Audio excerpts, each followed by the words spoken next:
It all kicks off on the 23rd of September with a dinner. I did that quite intentionally because Jill shared with me this really cool concept and dinner that she'd done in New York. I'm like, man, we've got to do that. Totally got to do that or try and do it in the Aussie way. So it's going to be an experiential dinner on the 23rd with all local produce from this region, having the opportunity to showcase.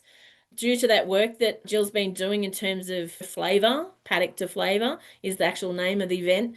We're going to give them this experience of using different management practices and then testing if they can taste a difference. Jill's going to be the main ringleader, MC. That's going to all happen at the John Darren Woolshed, which is another really iconic location in our region.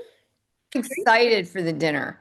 So this comes from work I do with a restaurant in New York. We did analysis of the beef from my place here in Kansas, and then we were testing beef, and then I did the analysis on it. Can you smell that? What does that smell like? What does that taste like?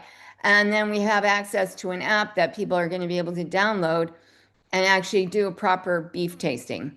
They can participate with the beef tasting on the app, or they can just enjoy the beef. Multi-species will taste very different from mostly grass, and even the characteristics of the meat itself will be quite different. It's sort of like the art and science of meats Mm. come together. And I think the competition is on between all the different farmers. So that's becoming a bit of fun as well during the meal that people get to taste the beef, the turkey, the lamb, the pork that comes from our region. And yeah, we'll be sharing who those producers are pretty clearly so that after the event, if they've really enjoyed something, they'll know how to find that farmer.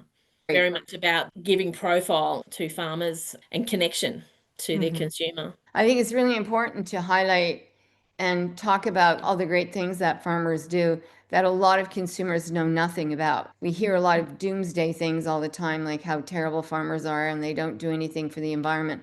Every time you get a chance to highlight in a community the people that are surrounding urban areas that are doing great things for the environment, you want to highlight them, give people a chance to taste and access their produce and buy from their community and stay within their community. I think if we think about what is regenerative, then that's also about regenerating your community. Exactly. And that shortening of the supply chain. There's several in our Biologics community that have really strong CSAs, which is community supported agriculture. It works both ways. Their community has supported them in drought and they've reciprocated with beautiful food.